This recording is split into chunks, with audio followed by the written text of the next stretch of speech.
A Las Vegas man convicted of murder went missing for more than a year before prison officials noticed he wasn't in custody. This all happened when 43-year-old Jeremy Kelly was out on parole and he violated his probation. He was supposed to go back into custody, but prison officials didn't notice he was missing until his parole hearing came up. Kelly was sentenced back in 2000 for killing a man during a 1996 robbery. He is now back in custody. Investigative reporter David Charnes from our Las Vegas station joins us live. David, great to see you. First of all, how did prison officials not notice that a convicted killer wasn't in custody for a year? Well, Nichole, as you put it, you said it was a mix-up. This is quite a big mix-up, and right now we're working to figure out exactly where this mix-up happened. But as you mentioned, Jeremy Kelly was convicted of murder, a murder that happened in 1996. He was in custody. Of course, he was convicted. He was sentenced. He was in custody until 2016. That is when the parole board here granted him parole. Now, he was out on parole for a couple years. He violated that parole while being in possession of a gun and some drugs. And at that point, he was brought into federal custody. All right, so he serves a couple years in federal custody and he gets out. Okay, but he violated his parole with that new arrest, and that is where this mix-up happened. Somehow, Nevada Department of Corrections officials did not keep track of his whereabouts.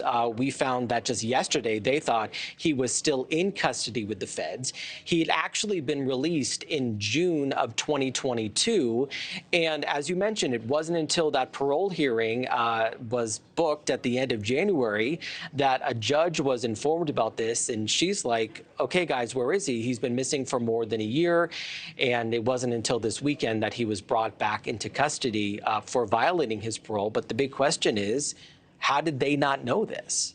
Right. How did they not know this? And another big question here, David, who is ultimately at fault here? And then what are prison officials doing to make sure this doesn't happen again? Right. So we're asking those questions today. I haven't heard from the Nevada Department of Corrections. I did hear from the Federal Bureau of Prisons. So they're the ones who had him in custody and released him. Question is, what's the communication there? Does Nevada Department of Corrections say, hey, we need him back? Or is it the Bureau of Prisons who says, hey, we have your guy? Does that happen? Whose responsibility is it? Or are they both responsible?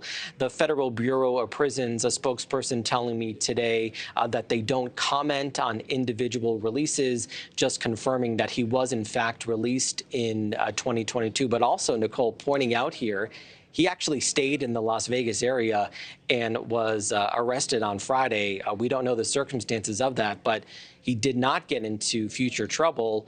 He just didn't call anyone and say, hey, you guys need to pick me up. I'm supposed to be in prison. Right, just kind of laid low there. All right, David, so I feel like, you know, the obvious question here, what happens next for this guy? Again, he is a convicted murderer. Right. So he's going to go back into custody. It's just a question of when. Right now, he's sitting in the jail here in Las Vegas after he was picked up on this bench warrant. I'm curious, though, to see what's going to happen during a court hearing, if they're going to talk about this communication error. And we're also looking in to see, has this happened before? And if it has, why is the communication issue there? And also, what does the Nevada Department of Corrections need to do in terms of tracking people who are sort of in this quasi-state in both federal and state jurisdictions? Because as I mentioned, you go on their website and it still says he is in federal custody. We know that hasn't been the case for more than 18 months. Right, more than 18 months. Well, at least he is now back in custody. No one was hurt. KLAS investigative reporter David Charnes, thank you. Thank you for watching. Go to newsnationnow.com to find News Nation on your television provider. And don't forget to click the red subscribe button below to get more of News Nation's fact-driven, unbiased coverage.